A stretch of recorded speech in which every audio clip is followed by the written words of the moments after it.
right. Shabbat Shalom. Shabbat Shalom. We are back. We are continuing on with our look at the triennial Torah portion. This week we are going to be dealing with Numbers chapter 14. Numbers chapter 14. And we're going to be talking about when the people wept. The people wept. Okay? There are various points and times in the scripture where we see examples of Israel complaining in the desert.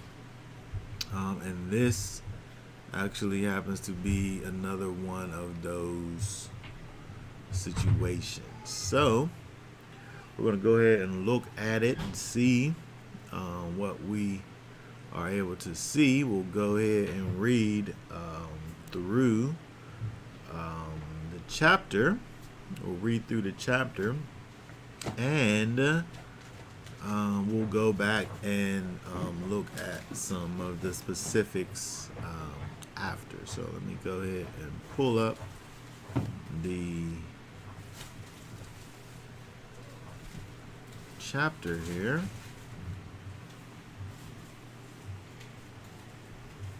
We'll pull up the chapter, and we'll go ahead and read. Let's see. Just go ahead and start reading there. We'll go from there nice and loud. Then all the congregation lifted up their voices and cried, and the people wept that night. And all the children of Israel grumbled against Moshe and against Aaron. And all the congregation said to them, "If only we had died in the land of Mitzrayim, or if only we had died in this wilderness. And why is Yahweh bringing us to this land to fall by the sword, that our wives and children should become a prey? Would it not be better for us to turn back to Mitzrayim?" And they said to each other, "Let us appoint a leader, and let us turn back to Mitzrayim." Then Moshe and Aaron fell on their faces before all of the assembly of the congregation of the children of Israel. And Yehoshua, son of Nun, and Caleb, son of Jephunneh, who were among those who had spied out the land, tore their garments. And they spoke to all the congregation of the children of Israel, saying, The land we passed through to spy out is an exceedingly good land. If Yahweh has delighted in us, then he shall bring us into this land and give it to us, a land which is flowing with milk and honey.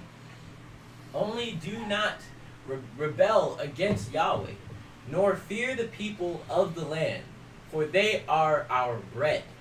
Their defense has turned away from them, and Yahweh is with us.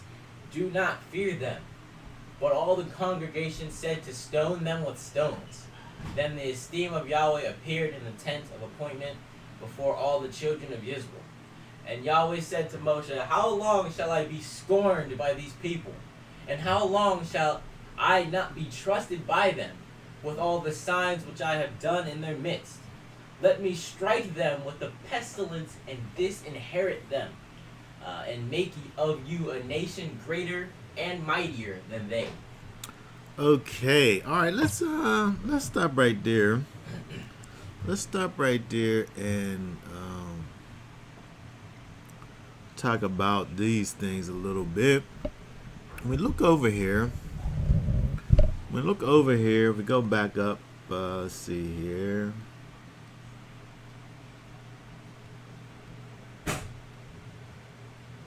Look at a couple things over here. When we look at verses 1 and 2, where it talks about, it says, Then all the congregation lifted up their voices. And over here, all the children of Israel grumbled against Aaron. We have this this word over here that's talking about all of the people, and it just made me think about when we look over here at this this word. When you look at this word here, let me pull up the word here.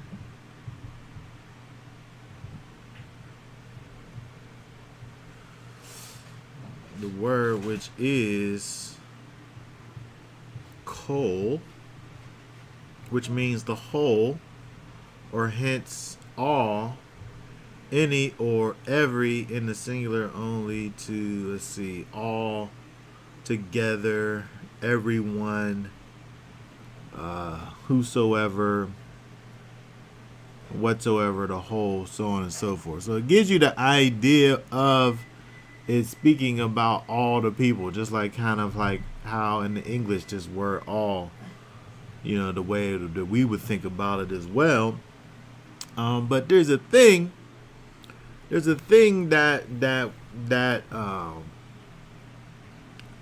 in the you know, according to figures of speech, this thing called synecdoche. It actually looks like I always thought it was synodoche until I saw that spelling bee show, and it was a word on there. And was it that word? I mean, was it the movie? I thought it was either the movie or an actual spelling bee show that I was watching. I don't know if it was a killer in the bee or not. But anyway, it's synecdoche, and it's a figure of speech, which is a part, which a part is put for the whole, or a whole is put for the part. And so even though we know that this idea of calling this concept didn't come about until like the 15th century, naming it, we're able to see that, you know, these things happen when people speak. We know that it wasn't everybody, because there was people against what was being said, you know, even in the verses that we just looked at over here, right? But if you think about being like at a stadium, or, you know, some kind of big sporting events where all the people stand up and put their hand on their heart and say, and while the Pledge of Allegiance is on, right? Star Spangled Banner, right? The whole stadium's doing it. The whole stadium is doing it. Except for I'm sitting down though. I'm sitting down, right? So you could say the whole stadium, and it's probably the majority of the people there, but everybody's not doing it, right? If you're like in a big crowd and the whole crowd begins doing a chant, it might be most of the people that's doing the thing, right? But it's not everybody, right? And so this is one of those things where it literally says all the congregation, and it's you know, Scripture is trying to paint the picture for us that the majority of the people are rebelling against what has already been established.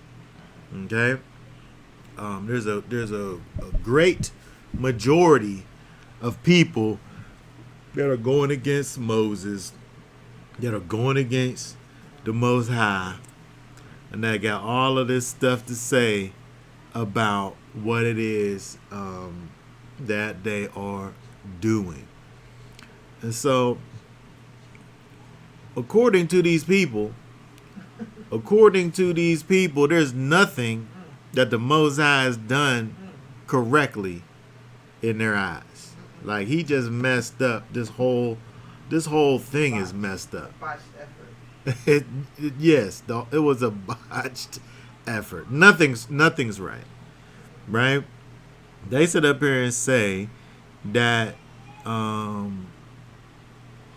Let's see, what verse is that? Verse 2. Would that we have died in the land of Egypt, or would that we had died in this wilderness? So if you say that if they would have died in Egypt, to have died in Egypt means that they never left Egypt. Right? So to make that statement, if we had died in the land of Egypt means that they never made it out, means that the Most High never delivered the people from Egypt.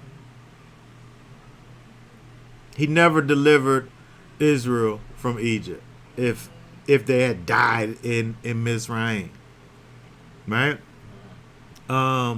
Whether it be from, just natural causes or even worse, he tried to get them out and they died during the Exodus.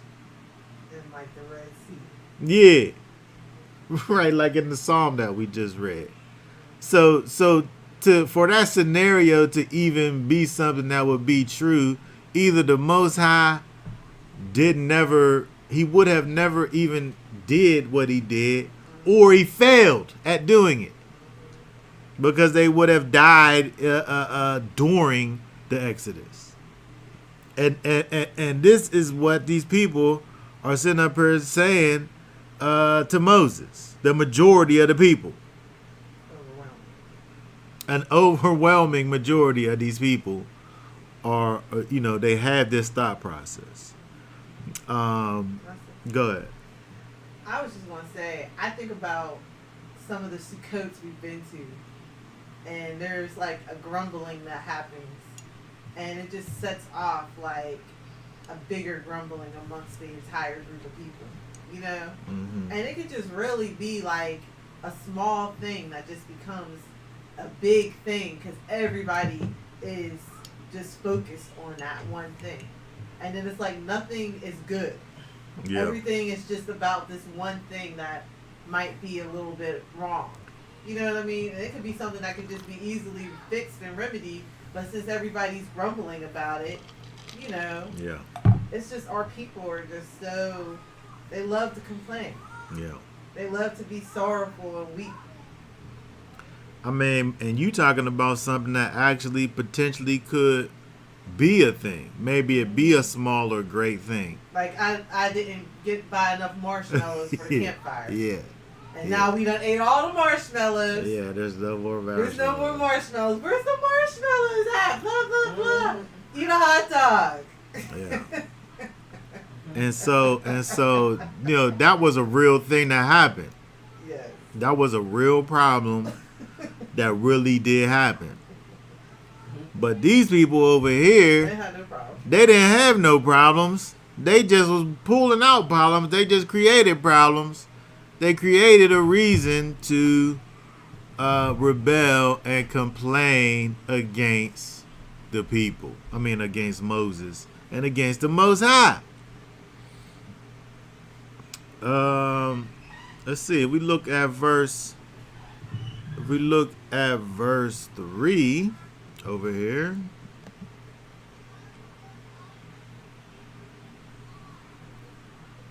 Still looking at verse 2.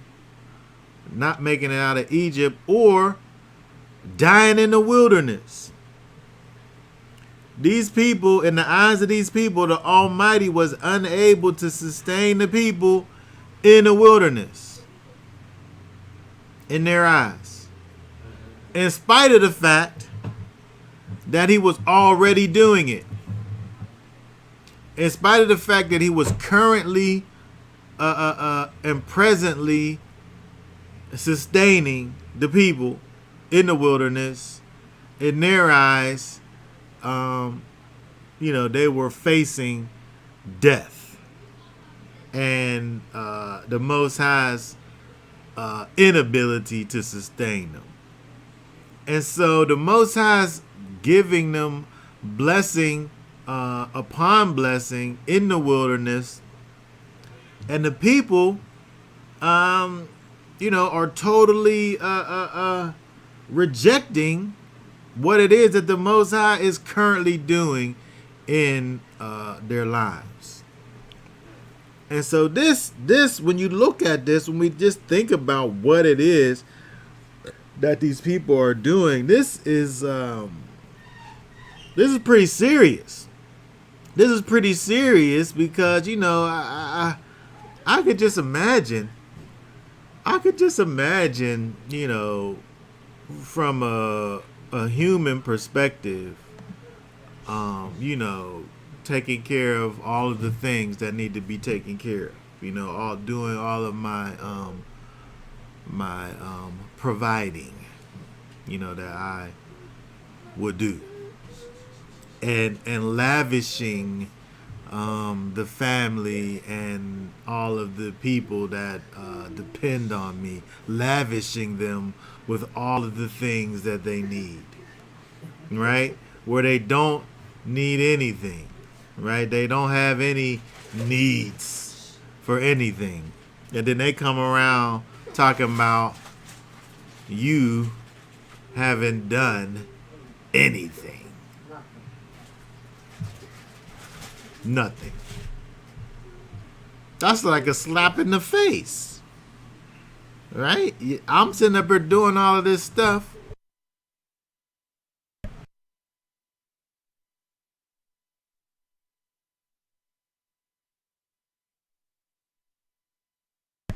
All of these things that I do, you say that this thing that I do is nothing. Okay? So this is what the Most High is dealing with. This is what Moshe is dealing with when these people sit up here and talk about dying in the wilderness when nobody's dying. Nobody's dying except for the ones who are receiving plagues from the Most High because of their disobedience. Right? The ones that are getting judged are dying in the wilderness, but the rest of the people are fine.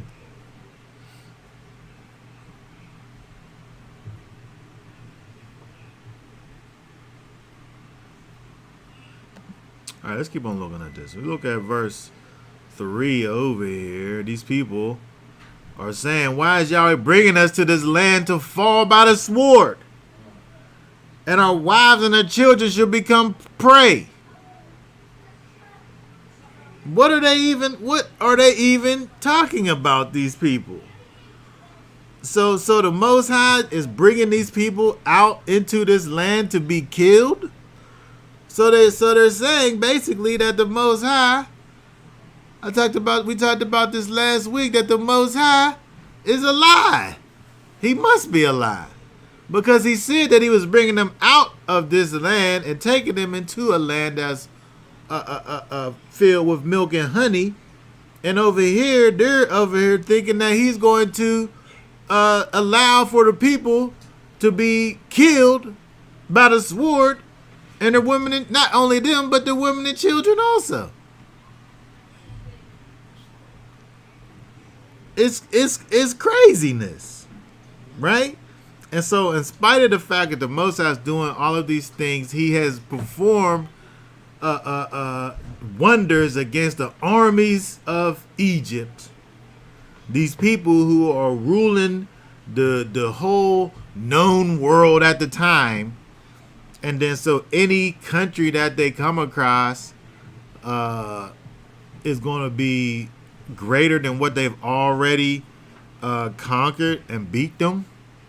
Like, the thought process don't make any sense whatsoever. But what we have to think about is the fact that when these people are coming up against Moses, when they're coming up against the blessings that the Most High has given to them, they're speaking directly to the Most High and what he has done. These are blasphemous actions that the people are doing. He said in verse 4, let us appoint a leader. But they talking to Moses though.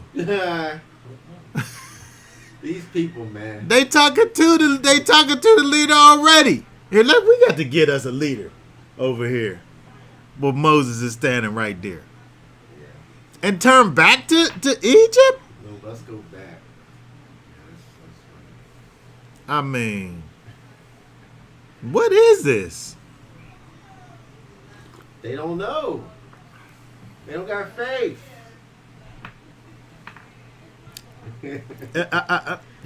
It's definitely a picture of what faithlessness looks like. Obviously, this road that these people was on, it's a faith thing, because he's taking the Most High he did take care of some things, and then problems arise and he deals with the things, but it's not based on the strength and power of the people. They have to sit back and wait to see what the Most High is going to do whenever he decides to do it. So it's a faith thing. It's not as if, they're this big, strong nation with all of this, tactical, military experience and knowledge and strength and all of this. And they know for a matter of fact that nobody could beat them because of their physical prowess. It's not that. It's that they have a connection to the creator and sustainer of all things. And he's already did these pretty awesome things. So he's probably going to do more.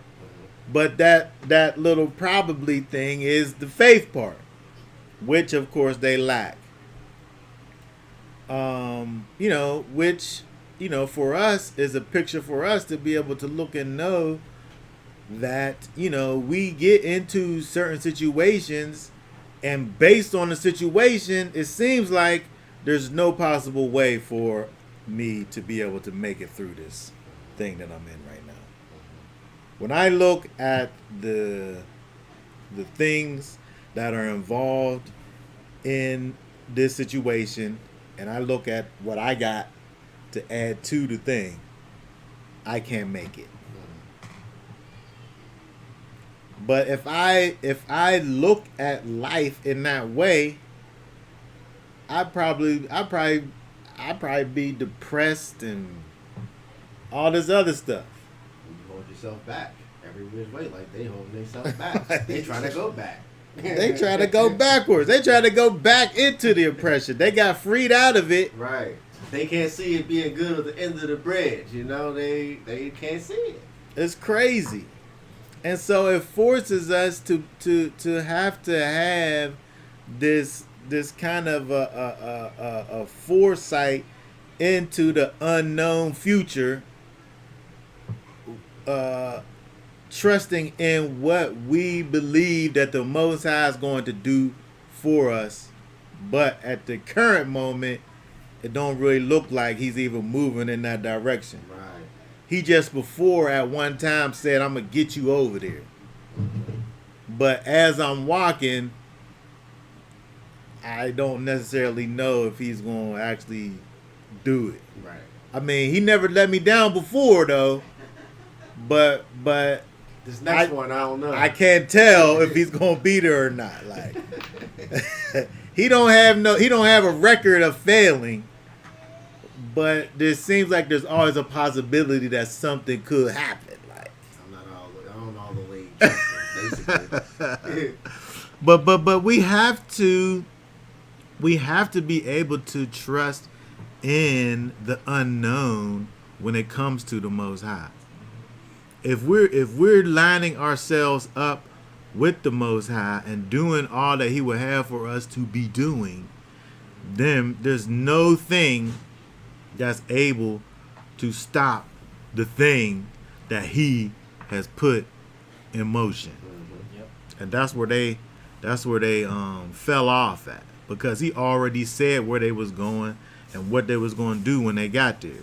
And so they get into this area where the road is getting rocky, and it causes for the people to forget what the Most High said. And so, I say this, all the time. When we think about the idea of walking a spiritual walk, it can't be an emotional thing, because that's carnal. It can't be reactionary, because that's carnal. The Most High, He's given us the tools that we need. He's given us the Ruach HaKodesh, His very presence on the inside of us. If He's moving in us in a particular direction and said that He's taking us over there, just because in the middle it gets hard, don't mean that we're not getting there. Because he don't change. Right? He said what He was going to do, and He's going to do the things that He said. And so when we look over here at the people, what they're doing is they went off the deep end. Again, we look over here at verse 4, where he says this here. Let's see here. He said the wives and the children gonna become prey. Let's see what that is over here. King James says prey too. This word is baz, plunder, booty, prey, spoil. And so, this is just talking about just the leftovers from the battle or the people being slaughtered. So they just gave in to the fact that, those people over there, those great people over in that nation that they went and go see to go spy out, they're just gonna destroy us. There's nothing left for us to do. They're gonna take our women and our children, and it's over, basically. And they, I feel like too, they felt like naked. Yeah, It's like, they had no protection. They were exposed. Really, yeah. It's just all of us and all of our stuff's out here, Yeah. Like, We got nothing. But they didn't know that they was clothed, because they was with the master. They was with the one that clothed them and keep them. So, but yeah, you know what I mean? Yeah, they actually that's. I mean, when you think about it in that way, like if you're in this winter storm with like a full body snowsuit on, worrying about being cold, when the actual effects of the weather is not even touching you, right? If you're in a bubble, if you're inside of a bubble and it's raining, it's raining outside and it's hitting your bubble, but you're completely wet. Right. I mean, dry. You're not being affected. You're totally not affected. But the lunacy to think that you are being affected when it's not even touching you, it don't make any sense. Like, this is the equivalent of that. All these things are crashing down around you, but you're in the midst of the protection. You make it out every time. But you're saying, this is the end. Right. That's what the people are doing over here. They talk about they naked and they fully clothed. They got a 3-piece suit on and a bow tie. Yep. And one of them cummerbunds that you wear to the all that. They're fully dressed, but they think that they're naked and exposed. Yep. That's crazy.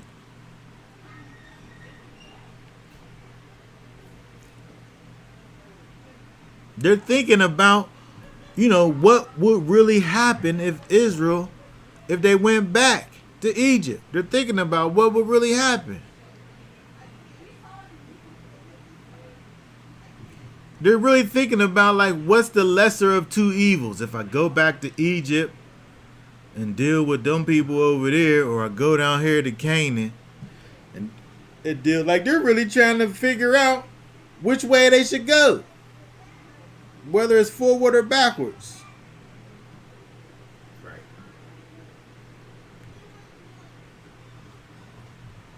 It's just it's kind of unfathomable. Also, when you think about the fact that where they have a kind of an experiential advantage to people that we would say even right now, because they experience, even though, you know, we talk about the fact that they experience hearing the voice of the Most High, that may have been for them, you know, some time ago. That was way back then. But they were experiencing the movement of the presence of the Most High with the cloud by day and the fire by night.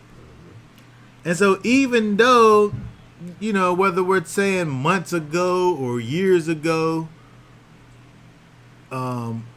it was when they heard the voice of the Most High, they literally just experienced him the last time they moved, when they saw his presence over the tabernacle, you know, calling for them to go or stop. And so it wasn't as if they were in this time of quietness, of silence. You know, the Most High was there literally dealing with them, and they still were able to get to the place where they, you know, were still speaking against the power of the Most High.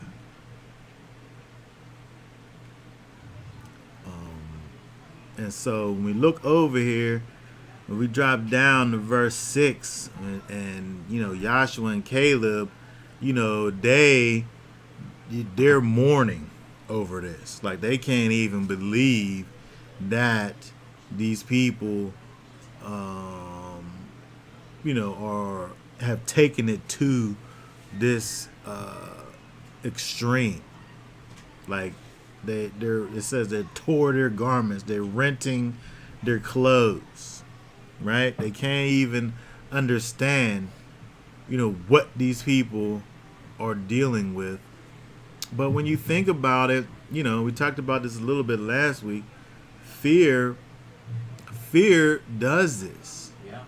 Fear causes you to do things that don't make sense. Like wearing a mask in your car, behind the wheel. In the car. By yourself. Yeah, by yourself. Fear causes you to do things that don't make sense. Like, these people got us with all of this fear mongering that we're doing, and they, you know, fear causes you to turn your brain off and just react. Yep. Where you're not really you're not in danger, and you're not processing your environment properly.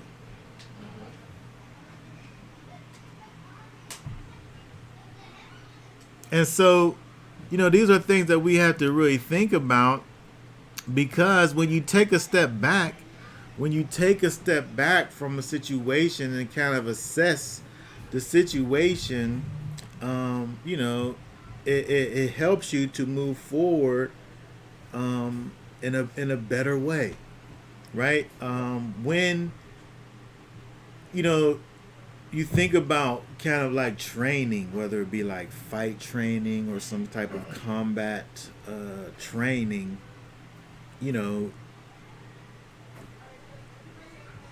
the main thing that people have to kind of figure out is, you know, understanding, being able to understand what's going on around you and not kind of get all flustered from all of the excitement and things. So that's why, when they talk about, when you talk, like, it's nice, like with fight training, it's nice to be able to hit a bag and, practice moves and all of that. But until you get in a situation where you're being hit back, you can have a whole plan about what you're gonna do. I'm gonna start with the jab and then come back with the right, and then I'm gonna kick, and then I'm gonna elbow. You can have a whole plan, but soon as you get hit in the face, you forget about what the plan is. Right? You could say, if somebody comes in, I'm gonna draw my weapon and I'm gonna duck behind this couch and I'm gonna wait for the moment, and then I'm going. But as soon as you hear like some shots or something, you gonna get discombobulated. Right. Yep. And so you're not able to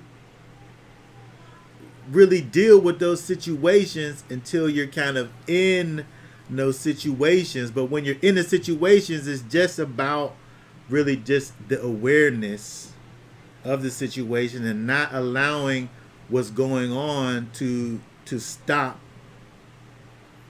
the way in which you're moving. And so when we think about faith, walking in faith is not allowing for the things around you and the distractions to come in and move you off of where you're trying to get to. I'm trying to get to where the Most High is taking me. Things are coming. These things that are coming are just things that you got to move those things out the way. You got to dodge those things. You got to go around those things. You got to go through those things. Those things can't come and stop you and change what it is that you're doing. Those, the things that the Most High has for us to be doing. And so when we talk about walking in faith is not about altering our situation because our circumstances and situations are changing. I don't know how much these people's circumstances were changing. They've been out in the wilderness. They did just recently see the people over there and saw that they were scary to them in some way. So there was some type of a change that happened, but yet and still, we know based on the fact that we have Joshua and Caleb who were able to look at the situation and keep the Most High in the forefront, and were able to see the differences in their attitudes, between the 10 spies and Joshua and Caleb.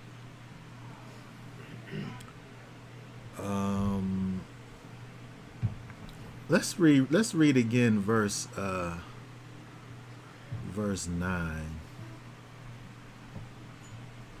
Only do not rebel against Yahweh, nor fear the people of the land, for they are bread. Their defense has turned away from them, and Yahweh is with us. Do not fear them. They said they are our bread. There ain't nothing that these people got for us.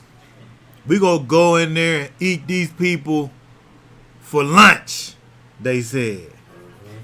Joshua and Caleb said. Those people is our lunch. Yeah. We going in there, they don't got nothing for us over there. Yeah. That's what they said. They both seen the same thing. And Joshua and Caleb said, they was totally besides themselves, ripping their clothes off, talking about you sitting up here talking against the Most High, but it's the Most High though. Uh-huh.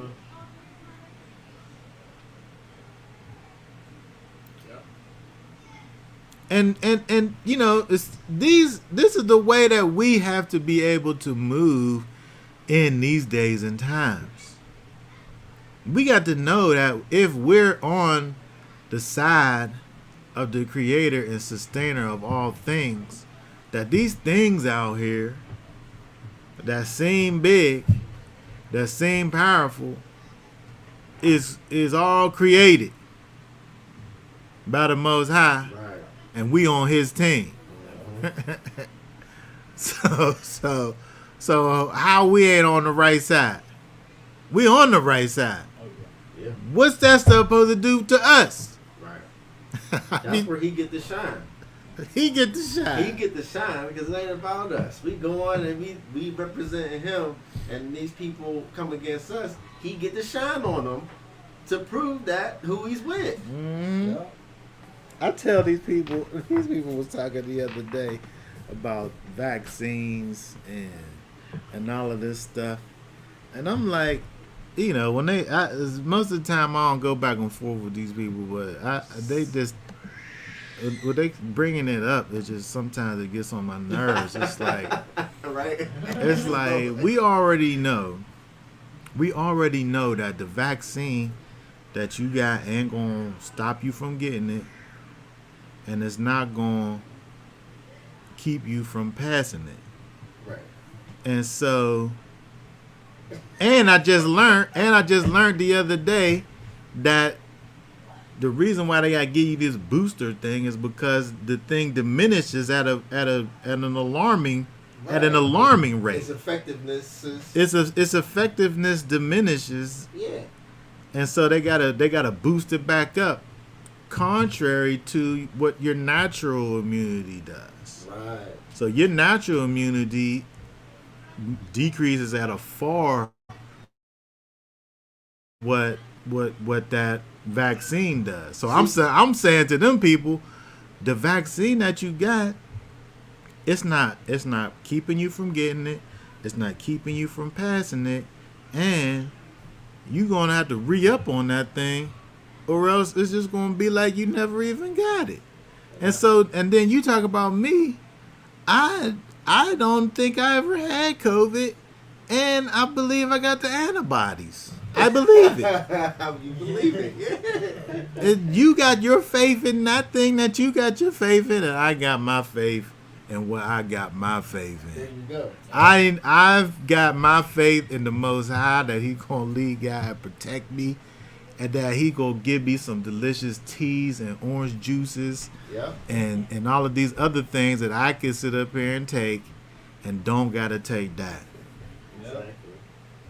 And so I'm saying that we have to get into the mindset of being able to trust in the Most High and not in all of this things that's going around us, because these people are going around and doing all this fear mongering, having people think that you're gonna die. These things are you can't go anywhere because you're gonna die. Right. I mean, come on, this stuff is it's just getting out of control. And the thing about it is that with fear, again, you're not thinking about things from a logical perspective. Yeah. And I'm saying my logical perspective is I'm serving the Most High. I'm doing what He's asking for me to do. I'm moving in the direction that He is having for me to go. What's gonna stop me from doing it? Right. What could stop me? But look too. The same fear that people got for this stuff, they should have in the Most High. They should have for the Most. Because guess what? You can't even see this thing. Oh my goodness. They can't see it. But this thing is affecting people. But the same thing the Most High. You can't see him, but he affecting you. Mm-mm-mm. You being affected, and you don't got the fear for him that you do this thing. You respecting this Wow. this deception that somebody told you Mm-mm-mm. more than the Most High. That's crazy. It's the same level. Where your faith at the Most High? You got faith that they telling you that all these people down for something you can't see. It's interesting when you think about it in that way. When you think about the fact that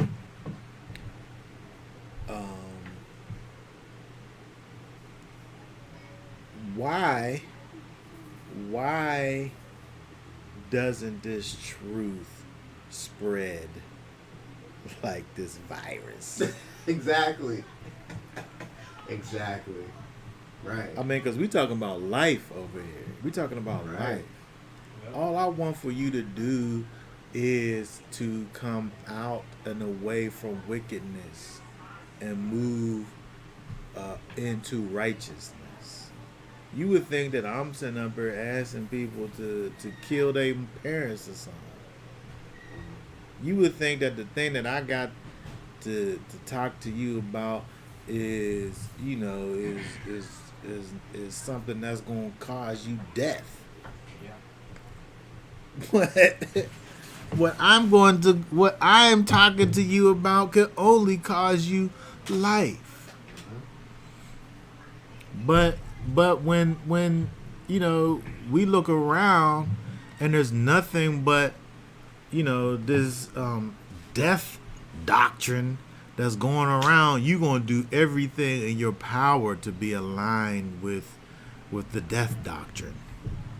That's what we're going to call it, the death doctrine. You're going to do everything to get yourself. I just want to cause the community to be safe. Well, I just want the community to be safe as well. Exactly. Everlasting safety. That's what I'm talking about. Right.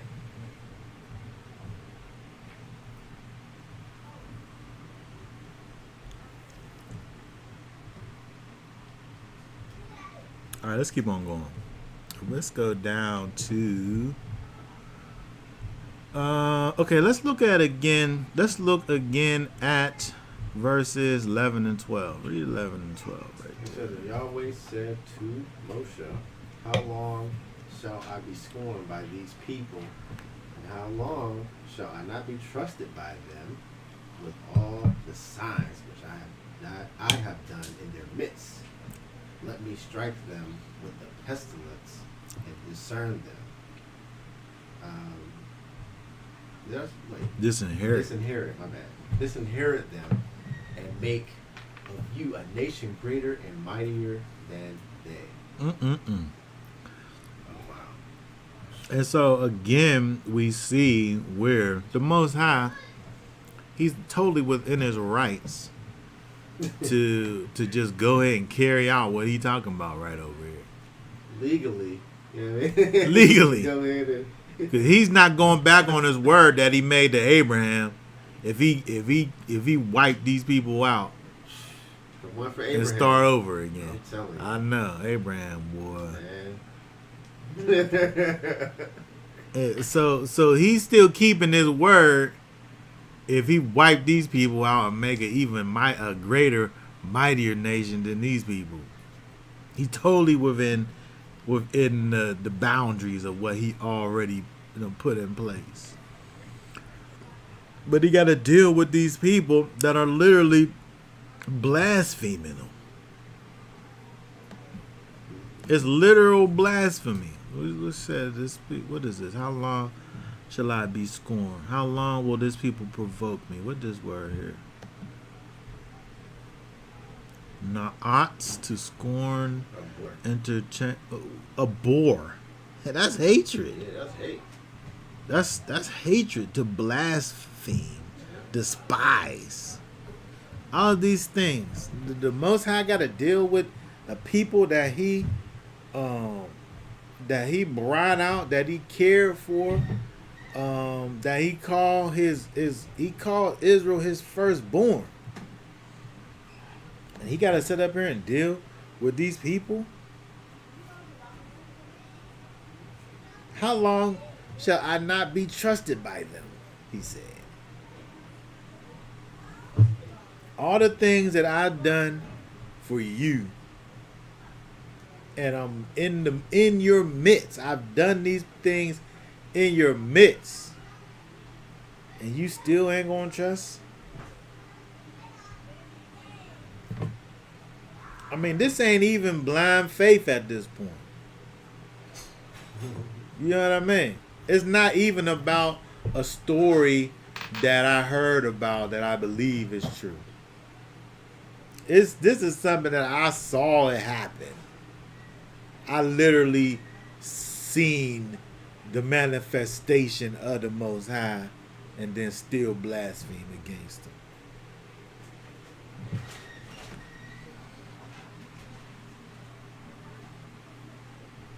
He said, how long shall I not be trusted? How long will it be ere they believe me? Aman. These people can't be firm. They can't be faithful. They're not able to be permanent in the place where the Most High has called for them to be. You know, when we think about the idea of believing in Yeshua, right? This is proof over here that this is something.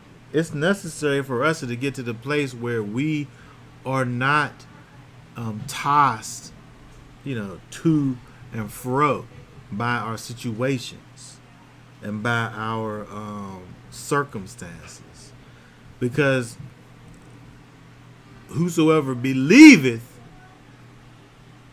in me, or whosoever is permanent in me, or continues to trust in me, or who is firm in me, those people are the ones who will be saved.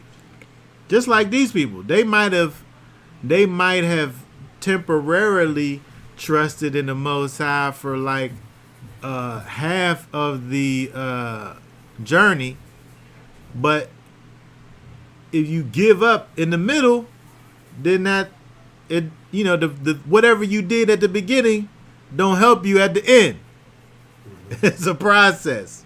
You got to keep going and stay firm in your walk, which these people did not do. And what we had to be able to learn to do. We can't be these people that's fallen, off of the proverbial horse. We can't be these people who straddling the proverbial fence, right? We got to pick a side and just be there. That's faith. That's just Aman. That's how we are firm. You pick a side and then that's where you're at. Not this back and forth business. Because this back and forth caused these people, Most High ready to kill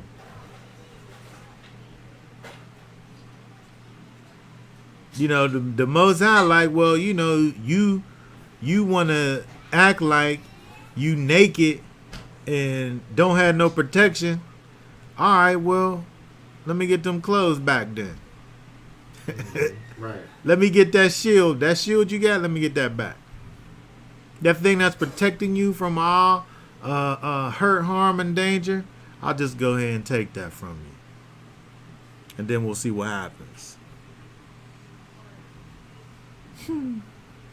Let's read, let's go from verse 13. Let's read down to 19. Start at 15, right? 13, yeah. Okay. And Moshe said to Yahweh, then the Mizrahites shall hear it, for your power you brought these people up from their midst. And they shall say to the inhabitants of this land, they have heard that you, Yahweh, are in the midst of these people, that you, Yahweh, are seeing eye to eye, and that your cloud stands above them, and you go before them in a column of cloud by day, and then a column of fire by night. Now if you shall kill these people as one man, then the nations which have heard of your report shall speak, saying, because Yahweh was not able to bring this people to the land which he swore to give them, therefore he slew them in the wilderness. And now I pray, let the power of Yahweh be great, as you have spoken, saying, Yahweh is patient and of great loving commitment, forgiving crookedness and transgression, but by no means leaving unpunished, visiting the crookedness of the fathers on the children to the third and fourth generation. Please forgive the crookedness of this people according to the greatness of your loving commitment, which you have forgiven this people from Mizraim even until now. My fault. Keep on going down to 23. 23. And Yahweh said, I shall forgive according to your word, but truly as I live, and all the earth is filled with the esteem of Yahweh, none of these men who have seen my esteem and the signs which I did in Mizraim and in the wilderness, and have tried me now these 10 times, and have disobeyed my voice, shall see the land of which I swore to their fathers, nor any of those who scorn me see it. Okay, very good. So we look over here and we see again Moses working as a picture of Messiah for the people. He is indeed an advocate. He indeed is a lawyer for the people. You know, he stands in the gap for these wicked people. Right? We're able to, when we may fall or falter, to get up and lean on what it is that Yeshua Messiah provides for us, standing in the gap for us, towards the Father. And we see that with Moses over here, where he makes a case like, if you, Father, please, if you destroy the people over here, the other nations, they're gonna look and be like, look, he couldn't even get them over there. Like, he makes a case. Like, he does this. Like, that's what he does for his love for the people. But there's a huge problem. There's a huge problem, and the Most High makes this known to these people, and it's something that we really have to get a hold of. What he's saying to these people. These people are without an excuse. These people have seen. He said. These men who have seen my esteem, they've seen my glory and the sign which I did in Mizraim and in the wilderness. These people seen what I could do. They know what I'm capable of. They don't have an excuse. So they got to go. They can't make it in, period, point blank.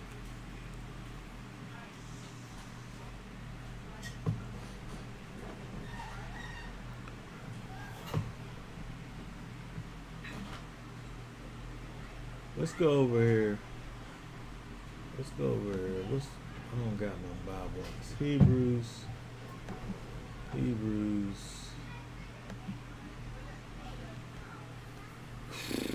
Is it 26?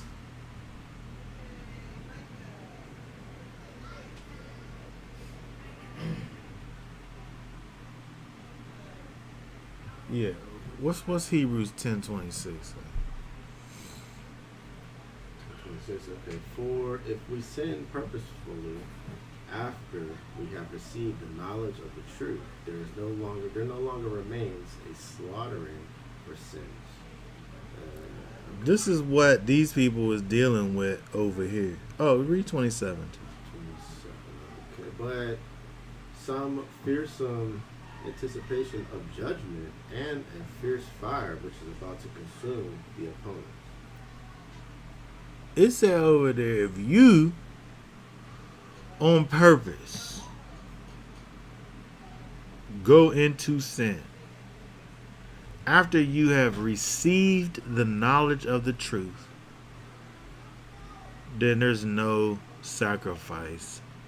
No sacrifice remains for you. And so it didn't matter what Moses said to the Most High in regards to these people. If they want to sit up here and blaspheme against the Most High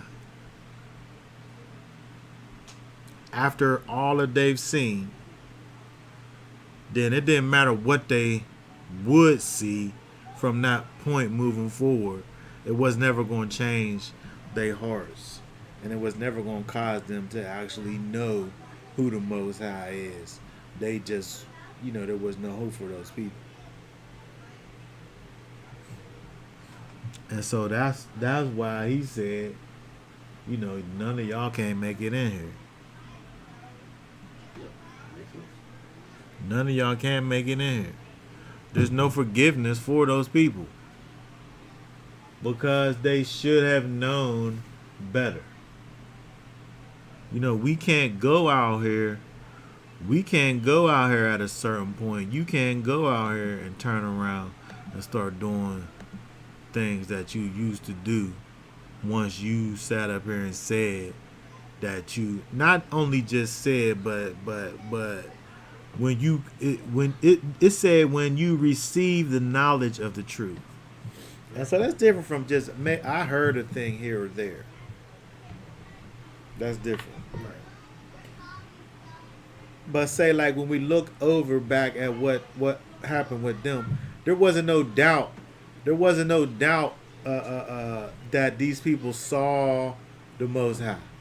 Yeah. They wasn't able to say, "Well, I didn't hear him." Right. Yeah. They wasn't able to say that. I didn't believe that was. They knew that was him. They saw his presence, all that. Yep. And so they had a genuine experience with the Most High and then turned around. There's no comeback from that. You can't come back. You chose your way. You chose the it. hard way. Nah, Yeah. I'm telling you, this is the way. I seen that. I know it happened. Mm-hmm. This way's better. That's what you're doing. You don't trust his words. You can't trust it. They don't trust his words or his deeds that they saw and experienced it though. And so likewise, when we look at Hebrews where it talks about receiving the knowledge of the truth, it's not just about, oh, I told you so, now you're damned to hell if you don't. It's not about you just hearing it, you're actually receiving it. Mm-hmm. Yep. So you received it. You lived this life. You turn towards the Most High. You understand who He is. You start walking it out this walk, and then you say, "Nah, I need to do some of this over here." There's no more sacrifice for you. You received the knowledge of the truth. You turned away from it. We look over here. Those people received the knowledge of the truth. They seen all the things that we read about. They seen it. Yeah. And then they said, nah. And then the Most High said, nah. Right. It's like, okay. No, he said, okay. I'm going to show you. Because these people think they can do better. That's the crazy part. Look, this ain't just about turning. They think they could do better. Wow. What? It's it's pure lunacy. It don't make any sense. Exactly. This You're is the crazy. Most High. You're crazy. He makes the rules. He knows all of the things. Mm-hmm. We just come around and figure out and put names on stuff that He done already made be. I put a name on it, but you made the thing. Right. Yep. And then so now I'm going to come around and tell you what's better? No, I'm not. I'm not going to do it. He's not going to let me do it. And He didn't let them people do it. And, these people got judgment. And what do we call people that do that? Even in the scripture, call them the wicked one. Because that's what the wicked one thinks. They could do it better. Yep. But look at this, though. I want to talk about this for a little bit because it's pretty interesting. We look at verse 22. Let's see. Numbers 14. He said, where is that? Is it it 18? 20, 22. He said, these people tried me now 10 times. 10 times they tried me. That's it. And disobeyed my voice. It ain't even like they just slipped up over here once or twice. He said these people tried me 10 times. Most High said I done had it up to here. They not getting it. Sometimes I'm looking at me like, am I part of these people? Because I don't feel like I'm part of these people, man. Because I don't want to be caught with these people. I mean, the thing is that the same people, again, the same people. Listen, it's a minority of people that make it in. It's a minority. They show us right here. It's 12 tribes. It's 10. It's 10 representatives that got the rest of their people to stand behind them and sit up there and say, and for that matter, the other 2 tribes stood behind those other ones too, because it wasn't like it was the whole tribes behind Joshua and Caleb. It was just them 2. So the people that they represented didn't even follow their report. They followed the bad report because they all died in the wilderness too.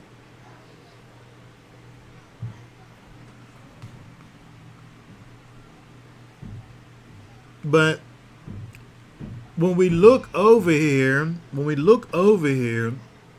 at, what these people are doing, and when it talks about the fact that they tried him, they tempted him, that word tried, they tested him, right? They tried to prove him 10 times through disobedience.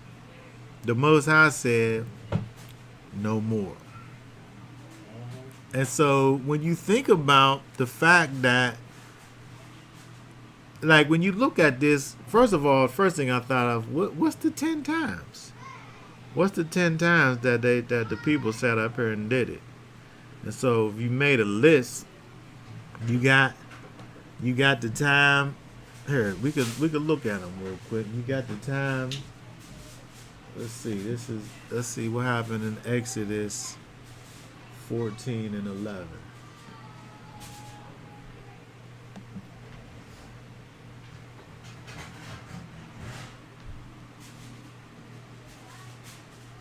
It says, and they said to Moshe, did you take us away to die in the wilderness because there is no burial sites in Mitzrayim? Oh my goodness. Wow. What is this you have done to us to bring us up out of Mitzrayim? Tried him. They tried him right there. They tried the Most High right there. They tested his resolve right there. What's 15:24 say? And the people grumbled against Moshe, saying, what are we to drink? At the whole water thing. So they need some water to drink. Tried him. Let's see. 16:3. And the children of Israel said to them, if only we had died by the hand of God. They keep on bringing that up. in the land of Mitzrayim, when we had sat by the pots of meat, and when we ate bread to satisfaction, or you have brought us out into the wilderness to put all this assembly to death with hunger. This is crazy. 27. What's 16:27? And it came to be that some of the people went out on the seventh day to gather, but they found none. He just said don't gather. He set it up so you didn't have to gather the manna. He just said it. And then as soon as he said it, somebody go out and try to gather. Try. What's this? 17 and 2. Therefore, the people strove with Moshe and said, "Give us water to drink." And Moshe said to them, "Why do you strive with me? They stayed thirsty Why out do you there. strive?" Yeah. So you got that time. You got here. There's you got that time. You got the golden calf happened after that. You got the people in chapter 11. They talked about the manna, and then they talked about too much manna. They wanted quail, and then now over here, you got the spies, which brings you all the way up to 10 times with going against the Most High. And so, when you think about all of these people, Israel, that's coming against the Most High, we're able to see though.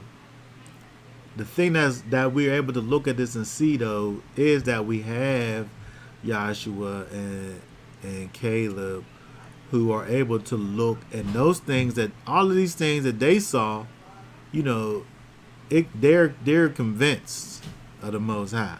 Yeah. They know that Yeah. He is who He said He is, and He gonna do all that He said that He's able to do.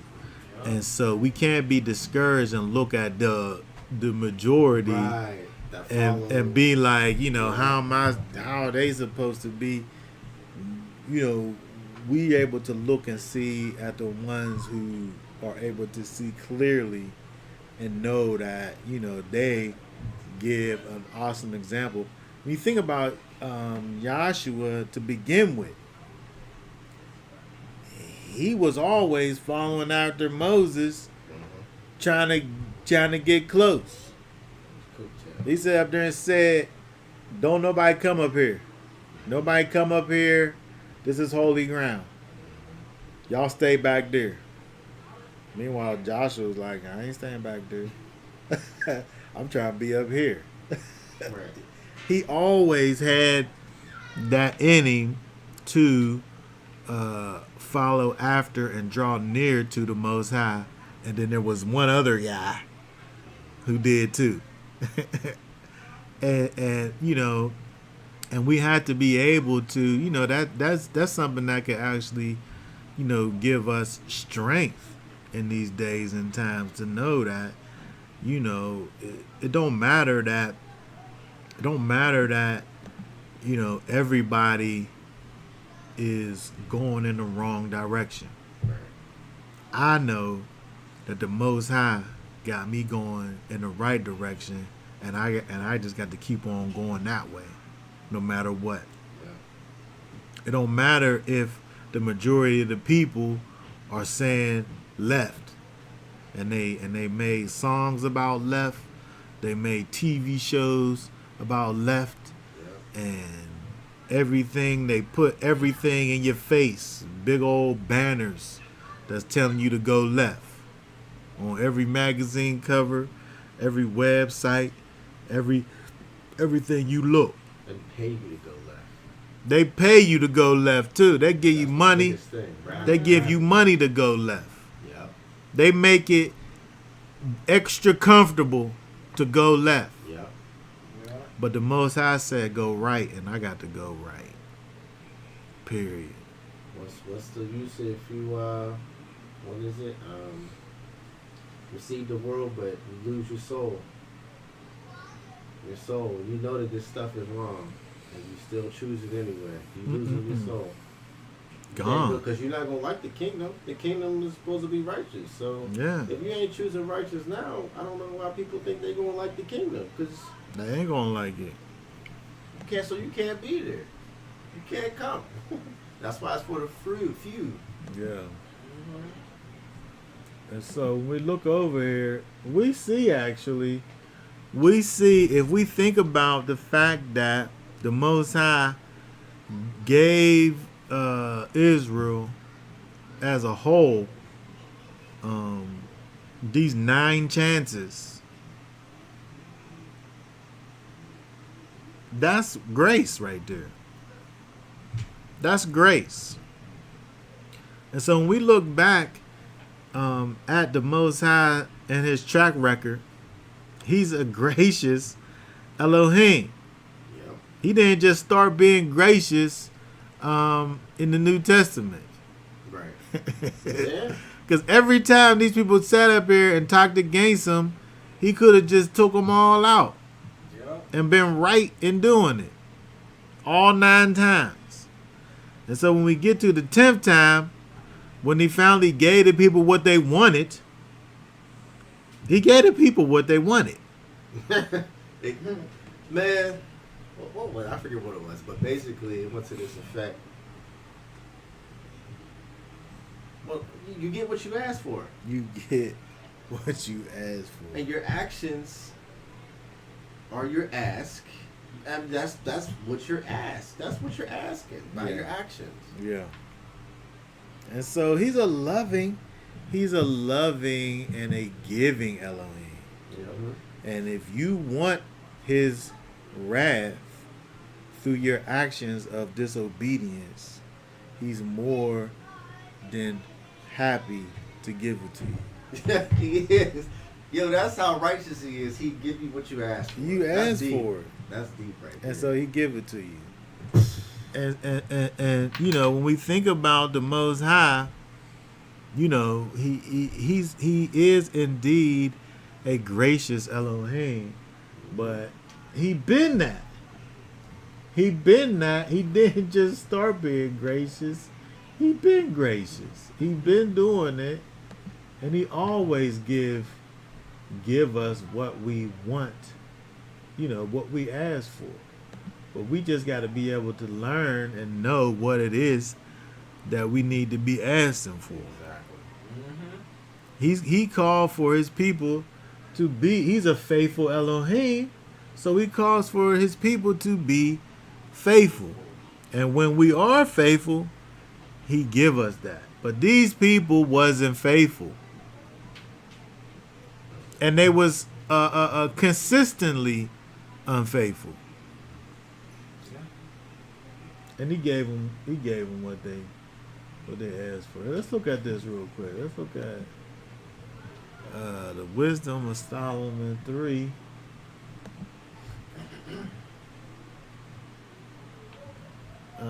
What is it? 3 verse. Hold on. It's like it's just 4 verses up. Oh wait, yeah, just 4 verses up in here. Hold on, that's the wrong one here. Hold on a sec.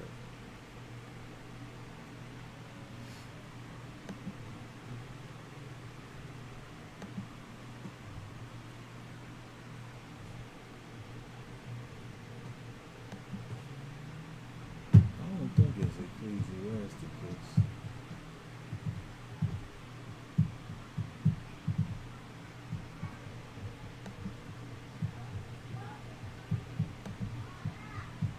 What in the... Oh, I see. Yeah, what happened. scroll. And I I see see on the what side. happened. It I perfectly see. cut it off, so it looked like that was. Oh my goodness, that was crazy. That was funny. I need verse 9. Okay. It says they put their trust in him. Oh, they that put their trust in him shall understand the truth, and such as be faithful in the love shall abide in him. For grace and mercy is to his saints, and he hath cared for his elect. Okay, very good. So we got to understand when we're able to trust in the Most High, when we're able to trust in Him, when we're able to have faith in Him and be firm in Him, it causes us to understand more His truth and who He is. So by simple fact of us trusting in Him, it causes us to know Him actually better. And that's where the power comes from. This is where the power is. This is where the power comes from. This is how you invoke his power in your life. Yeah, by trusting in Him. Mm-hmm. When we trust in Him, we understand Him better. And it causes us to be able to trust more. He said, and such as be faithful will be able to be. Now we're already trusting, we're already being faithful, we're understanding Him more. And such as be faithful in love and abiding with Him, we're dwelling with Him, we're living with Him, our faith is growing, and He towards us is giving us His saints grace and mercy. These people over here, they consistently did the opposite of that, and so therefore, not trusting them, they wasn't able to understand them. Their faith didn't grow. They wasn't able to dwell with Him properly. And we see over here, their grace ran out. Their grace ran out. He been dealing with them in a graceful and merciful way. But when they consistently was being inconsistent, then He pulled back some and said, okay, that's what you want. I'll give you what you want. Or it's like, I just seen a vision like a stubborn dog. Dog can walk with you, you protect the dog, you feed it, you take it, but it just keep trying to get away from you. Then one day you just let the leash go, just be like, all right, go ahead. Mm-hmm. Get hit by a car, get somehow, Yeah. Yeah, exactly. And that's what happened. You want to run and be free so bad. Meanwhile, not understanding that over here is where your protection is. Like over here is where your protection lies. And that's what we sometimes, forget.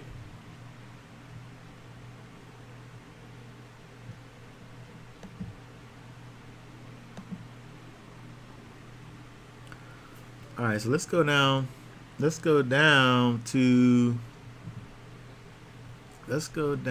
to where we read to before 23. Let's look at 24 and 25. Well, my servant Caleb, because he has a different spirit in him and has followed me completely, I shall bring into the land where he went, and his seed shall inherit it. Since the Amalekites and the Canaanites are dwelling in the valley, turn back tomorrow and set out into the wilderness by the way of the Sea of Reeds. Okay, so Caleb, it says, has a different spirit. Talking about those people. He got a different spirit than those people got over there. And has followed me completely. And so, that kind of goes along with what we were just looking at in terms of the fact that when we're able to trust in the Most High, we're able to understand Him better, and our relationship that we have with the Most High is able to grow and expand. And so when we think about the fact that Caleb, who didn't have that carnal spirit about him, right? He understood what it was that the Most High had already promised, and he believed what he promised, and he was ready to walk in that promise. He didn't have that spirit of fear on him. Caleb didn't. And so, we see the results. And so he of course, was blessed as a result of that. And so, again, it helps us to be able to look at Caleb and Joshua and understand the example that they make for us, right? When we're able to draw close to the Most High, the people, they didn't understand who the Most High was. For them to even get to the place and say that, oh, you brought us out here so that we can die, proved that they didn't know who he was to begin with. Like, they sitting up here making these accusations and saying these things about the Most High that he would never do. He would never do that. He would never bring the people out there with the purpose of them dying. There's no track record. See, right here, he's showing and proving. He's come on, do this, do that. Just all you have to do is listen and do it. Like with Egypt, with the children, when they tried to put the look. I don't think it mentioned how many Israel didn't put the blood over their thing. No, I don't. But I'm sure some of them might not have. You know what I'm saying? And how many of them had to, and starting right there though. Yeah. Like he's walking, you're experiencing it step by step, and then you still. Yeah. Can't see it. Yeah. And so again, when we think about, how this, what this can do for us, we see that it's very important to be able to understand the Most High. It's so important to be able to understand what he will do, and also what he won't do. Mm-hmm. Understanding that and knowing that, that helped Caleb. It helped Caleb to know what the Most High wouldn't do. He knew in his heart, in his spirit, that the Most High wasn't going to bring them out there so that they could die. Mm-hmm. He knew what the Most High wouldn't do. And so, how much more so us, when we know that we follow after Yeshua, we know that we're on the side of the Creator of heaven and earth, the sustainer of all things. We know that he won't leave us or forsake us, as we said. He said that. And so it helps us to know what the Most High won't do. Right. It helps us in our walk to know his character and, what he has a propensity to do. He shows us. He showed it to us. He don't have us out here just in limbo. We have his words. We have his Torah. We have his character written down for us in the Bible.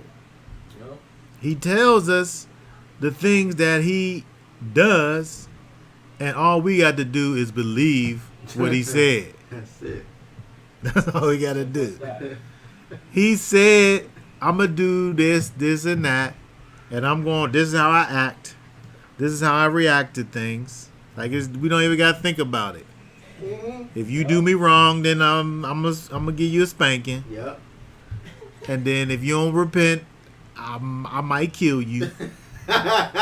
Exactly. Like he tells us chances, but you don't count on me giving you chances. I give mercy to who I want to give mercy to. That's true. Yeah. I might give you a chance. I might not. Yeah. right? We know how he acts, but only because he told us. Yeah. And so, if we could just take his word, Yeah. if we could just take his word and stand on what he's given us, we wouldn't have no issues out here. But we want to sit up here and think that we could know it better. I could do it better. I could go out here and just live Right. how I want to live. He gave you all these examples. Your own neighbors show you what not to do. Yeah. Because they already made the choice, and you still gonna follow after the wrong things. He give you what you want. Most High give you what you want. It made me think about how he said if you would have went to the other nations, they would have listened. Mm-mm-mm. Because you see how religious these other nations be with they gods and all that, man. These other nations be faithful to their gods. Wow. They are faithful. He said if I'd have came to one of them, they would have listened. These people be out here getting in planes and running in the buildings. Yeah, that's how hard they go. They be putting bombs on their bodies, yeah. running in there blowing up the infidels. That's how hard they go. Look at us, we running. And Wow. And he doing stuff in our sight. And, you know, he tells us to go do something, and these people, I don't know what they hearing. They I guess they hearing something, right? But our God is above his. I mean, ours is above theirs. But we ain't doing what he's right there with us, and he show us.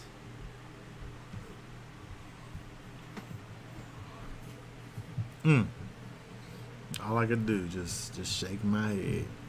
But he said if he'd have went to one of them, they would have listened. That's what he said. He did say that. Let's keep on going. Let's finish up this chapter here. Let's go. Let's start here. 26. 26, and Yahweh spoke to Moshe and to Aaron, saying, how long shall this evil congregation have this grumbling against me? I have heard the grumblings which the children of Israel are grumbling against me. Say to them, as I live, declares Yahweh, as you have spoken in my hearing, so I do to you. Oh man. That's why them idle words, that made me think about the idle words up there. He hears you. I mean, we can't. Oh my goodness. Let's just hold on. I mean, that's something, right? Yeah. These people, I mean, this is what people do, because this is an example of people who said that Yahweh, the Elohim of Abraham, Isaac, and Jacob, was their God. They said that you are my Elohim. You're my mighty one. They said that. And then they reneged on it.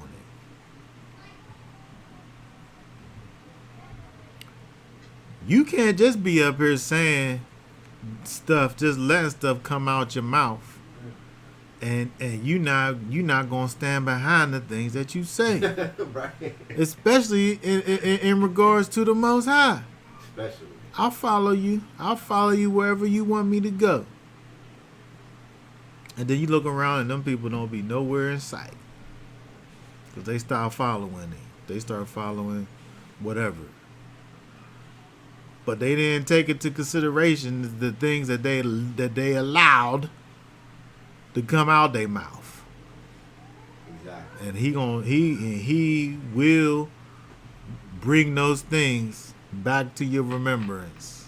That's scary. And judge you by that's it. A scary verse right there. That tells you. 14:28. Man. He's like, that's what we're saying. You asked for it, I'm gonna give it to you. He ain't playing. Them people said, you gonna let us die out here in the wilderness? He said, yup. That's what you want. That's what you thinking. That's what you putting your faith behind. He said, as I live. It's like he made like this. It was like a declaration. Yeah. As I live. If you have spoken in my hearing, so I do to you. Wow. It's just right there. That's. You gotta watch your mouth. You better watch your mouth out here. Because he can hear you. Yeah. He hear you saying it. He hear you out here speaking. You gotta watch your mouth. Alright. The carcasses of you who have grumbled against me are going to fall in this wilderness. All of you who were registered according to your entire number for 20 years old and above. Everybody 20 and up is out of here. Done. Ain't nobody speak out. Probably if somebody whoever spoke out, probably wouldn't be in that number. He would have. Them people, all they did was rumble. At this point, since they were silent, after you ever watch them videos, people got these gangbangers, they do all this bad stuff, they get in court and get the judgment, and then start crying and all that stuff. Yeah. At that point, it's too late. Come on, You man. had your chance already. You tough now. You better take the judgment. If they would have stood up whenever Caleb and Joshua stood up, maybe Yeah. But nobody said nothing. Yeah. All the people was saying what they was saying, and then this is what happened to They them. ain't choose a side. You chose. Well, you did, but that's the side you chose. Nobody stood up. And I'm like looking at this. I'm like, wow, all of them 20 and up. I'm like, look how many people just. They wasn't just was. for it. I mean, we talked about this before, that your silence to something is also your affirmation to that thing. If you sit up here and don't stand against something, then you're on that side. You never said nothing against it, then you must agree. It's called going with the flow, and that's what you're doing. Because the flow is going to one spot. Mm-hmm. So if you in that flow and it empties out somewhere, you emptying out with it. You ain't make the choice to go against it and save yourself or change the situation. So you flowing with the result of whatever that thing is, evil or good. Yeah. Okay, go ahead, verse 30. 30. None of you except Caleb, son of Yephune. What's that? Yephune, Caleb. Oh, that's okay. And Yehoshua, son of Nun, shall enter the land which I swore I would make you dwell in. But you little ones, who you said would become a prey, shall I bring in, and they shall know the land which you have rejected. Wow. The ones that ain't even seen them, or if they experience it, but they ain't really conscious. They don't really know. They the least smarter than these people, and he gonna bring them in. It says, but as for you, your carcasses are going to fall in this wilderness, and your sons shall be wanderers in the wilderness 40 years, and shall bear your horns until your carcasses are consumed in the wilderness, according to the number of the days of which you spy out the land. 40 days, a day for a year, a day for a year. You are to bear your crookedness 40 years, and you shall know my breaking off. I am Yahweh. I have spoken. I shall do this to all this evil congregation who are meeting against me in the wilderness. In this wilderness they are consumed, and there they die. And the men whom Moshe sent to spy out the land, who returned and made all the congregation grumble against him by bringing an evil report of the land, even those men who brought the evil report about the land died by the plague before Yahweh. Of those men who went to spy out the land, only Yeshua, son of Nun, and Caleb, son of Yephune, remained alive. And when Moshe spake these words to the children of Israel, the people mourned greatly. And they rose up early in the morning and went up to the top of the mountain, saying, See, we have indeed sinned, but we shall not go up to the place which Yahweh has spoken of. And Moshe said, "Why do you now transgress the mouth of Yahweh, since it does not prosper?" Man. Do not go up, lest you be smitten by your enemies, for Yahweh is not in your midst. Wow, that's heavy, right? Really heavy right here. Because the Amalekites and the Canaanites are there before you, and you shall fall by the sword, because you have turned away from Yahweh, and Yahweh is not with you. But they presume to go up to the mountaintop, but neither the ark of the covenant of Yahweh nor Moshe left the camp. So the Amalekites and the Canaanites who dwelt in that mountain came down and struck them and beat them down, even to Hormah. So you got this people who got judged by the Most High because of their disobedience, was rejected by the Most High because of their disobedience, and then they want to go and get what the Most High said that they was able to get before, but then after that he said they wasn't gonna get it, but then they said, yeah, we is gonna get it. Right.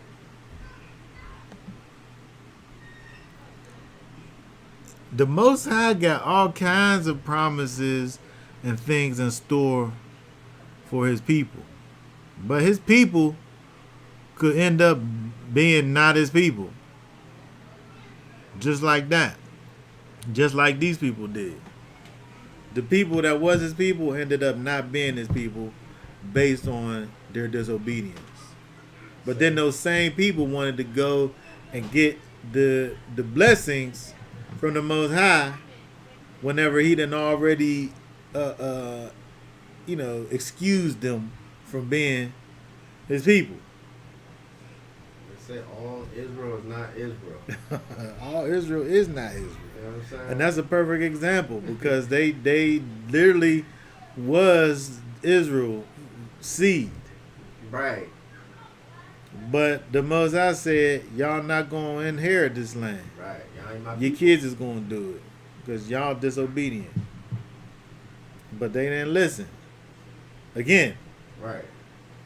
it's just like the people, they just continue to just do whatever is already in their hearts. It's in their hearts to begin with to be a disobedient, stiff-necked, faithless people. And then they just kept on doing it, which ended, in their demise, obviously. But, it's interesting when you look over here at this and see that, the Most High, he was gracious with the people. He gave them, many chances to go and do what he had set out for them to do to begin with. But it was like they kept on bringing up, it was the same words too, over and over again. You should have just left me in Egypt. We'd be better off in Egypt. You brought me out here to die. They said that over and over again, the people did. Yeah. And the Most High just eventually said, you right. You said you right. That remind me in Jeremiah we said, is Israel a servant? Is he a homeborn slave? Why is he spoiled? You know what I'm saying? Because it's like homeborn slave. Like, Yeah. just love the captivity, not the freedom, and following after Yahweh and his ways. Yeah. I mean, but it's almost like when you think about it, these people who were Israel, they knew how to be servants to a master. You know what I mean? They knew how to be servants to a master. Man. Why didn't they get it? Oh, wow. That's deep. Because they're the best servants. why couldn't they be servants to the master? Wow, that's our people today. We the best servants to everybody else. But not to the one that matters. Made this people rich. Made them the best country in the world with our service. But that we can have that for ourselves when we serving the Most High. It's lunacy. It is, isn't it? It don't make any sense. It is. It's unbelievable when you really get the scope of this thing, and how we still today just don't see it. Yeah. Yeah. I want to just finish up here with looking at this over here in Hebrews. I'm going to Hebrews. What this person say? But strong meat. What this say? We'll finish up in Hebrews. This person got a quote from Hebrews. But strong meat belongs to them that are full of age, even those who by reason of use have their senses exercised to discern both good and evil. Joshua and Caleb described the obstacles as bread, sustenance, providence, like Hebrews. Well, when you think about Hebrews over there, the strong meat belongs to them that are full of age. It's like, understanding that, people need milk first, and work their way up to the meat. Yep. And so these people over here, they got that though. They got that. They got the milk first. These people did. Exactly. The Most High showed them a little bit at a time His greatness, and all the way up to the crescendo of the Passover. Right. And then He gave them more with a up close and personal meeting with the at Mount Sinai. He did everything that He could have done for this people, and there's proof that it worked because we got Caleb and Joshua. Mm-hmm. It's proof that He gave enough. He gave all He needed to give. Mm-hmm. It wasn't like He did all that and nobody got it. Mm-hmm. Right. He did all that, and they didn't get no special behind the scenes things. Right. Like they all saw the same thing, but they got it, and the other ones didn't. And so, these people, they didn't want to see it. Right. Because the fact of the matter is that you see what you want to see. If you want to see it, if you want to see His goodness, you'll see it. But if you don't want to see His goodness, you're gonna see it as something other than goodness, because you really wasn't looking, with the thought of knowing or understanding. I want to end off with this over here, Hebrews chapter 3. Hebrews chapter 3, 12, verse 12. Where's my cursor at?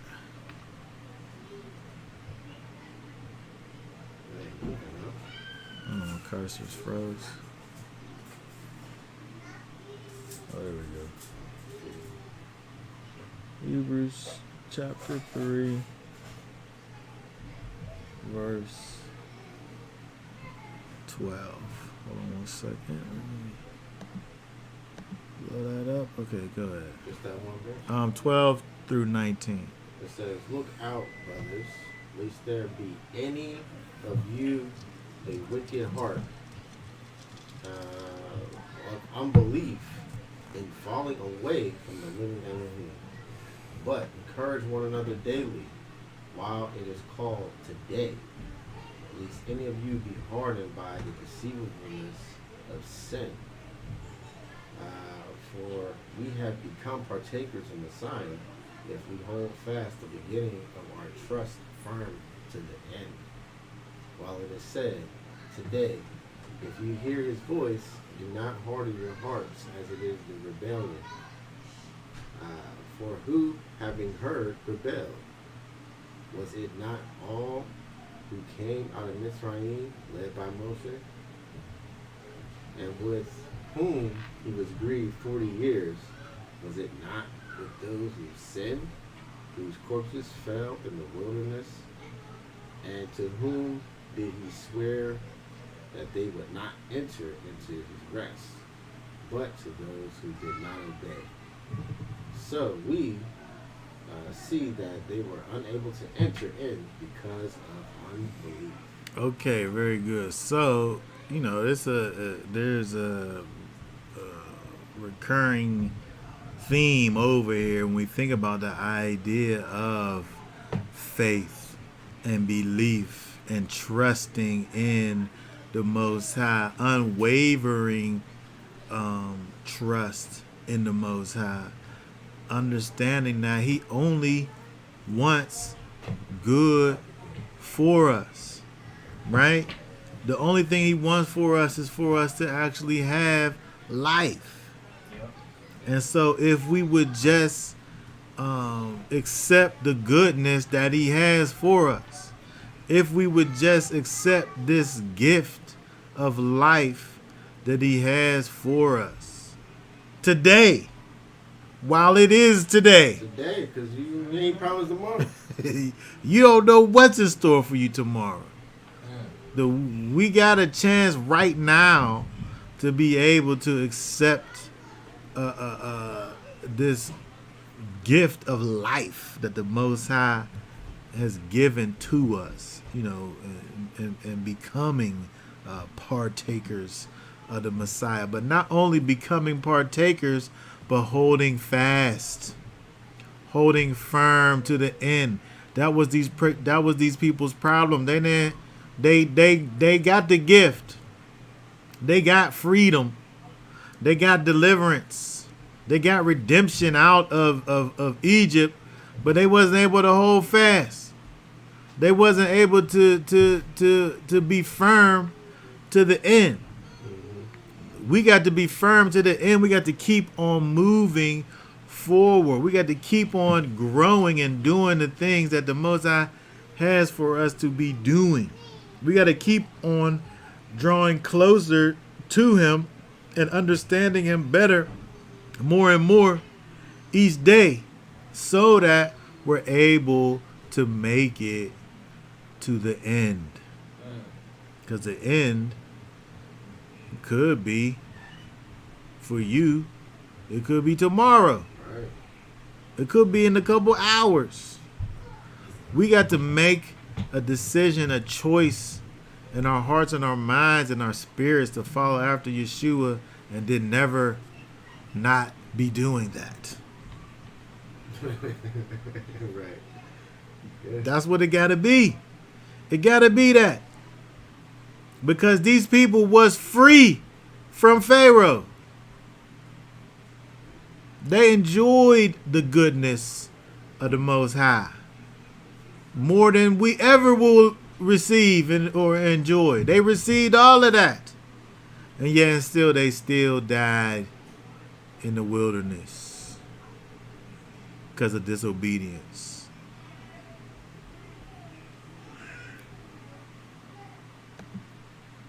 We got to be about the Father's business no matter what. And especially in these crazy times. We don't know what they're going to do day to day out here in this place.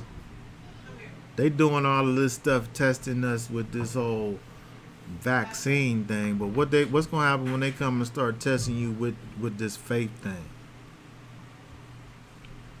What happened when they going to really sit up here and cause you not to just passively reject your Messiah, but to literally do it and say you either gonna stand for your faith in Messiah or for the devil? Who it gonna be? You think it's gonna be that blatant out here? You think it's gonna be like that? If we make it that far. I mean, But I'm saying we can't we can't reject something that might possibly be the mark. But how we gonna reject something that's just outright? You stand for Yeshua, then you go over there, and that's where we gonna kill you at. Yeah. That's You know you can't do that if you can't even not be for this thing that it might be something. But what about this other thing that's just blatant? If you want to worship the God of Abraham, Isaac, and Jacob, go stand over there because you about to die right now with all your people. few gonna do it. Just a few. It's only gonna be a few. But the thing about it is that there ain't no difference between that and this or anything else. You know, anytime if we stand for the Most High in the smallest things, or we stand for Him in the biggest things, to Him is all one thing. If you reject Him before men, you gonna be rejected. Period. Point blank. And so if you gonna accept this thing that is causing you to turn away from the Creator, then you gonna stand before Him, and He gonna turn His back from you, just how you turn your back from Him. You know, we don't think about these things all the time, and the little things that we do. Or I'll just do this, or I'll just do that. It ain't that big of a deal. I'll just do this, right? But we just seen the Most High said, you know, he gonna give you those things which you ask for, and your actions is ways that you sit up here and say whether you're for or against Him in the things that you do. If you live in your life for the Most High, every decision that you make, everything that you do is based on what the Most High will have for you to be doing. And when you're not walking in that way, you turning your back on the Most High, even in the smallest things. And so we don't want to have for ourselves to be like these people who was literally freed from slavery. They literally was freed from Pharaoh, walking in their salvation to die because they rejected the provision that the Most High provided for them. This path that we're on is a journey that don't stop. We can't put the pause button on this life that we live. It don't stop. And you just get one life. There ain't no do-overs. Okay? So you know, we got to move accordingly, and most certainly in, you know, these strange times that we're living in today. Okay, so anybody have any last thoughts, questions, or comments?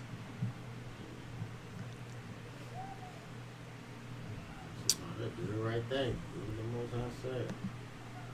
Okay, all right. It's as simple as that. Simple as that. Do what He said. Do what He said. Don't be disobedient. That's the way to be. That's the way to go. Okay, all right. So that being said, we want to remind everybody, subscribe to the channel, like the video, share the video, put some comments down there. We'll get back to you with, you know, comments, you know, on the video. Y'all willing, we'll be back on next Shabbat with some more teachings on numbers. And for now, we'll say Shabbat Shalom. Shabbat Shalom.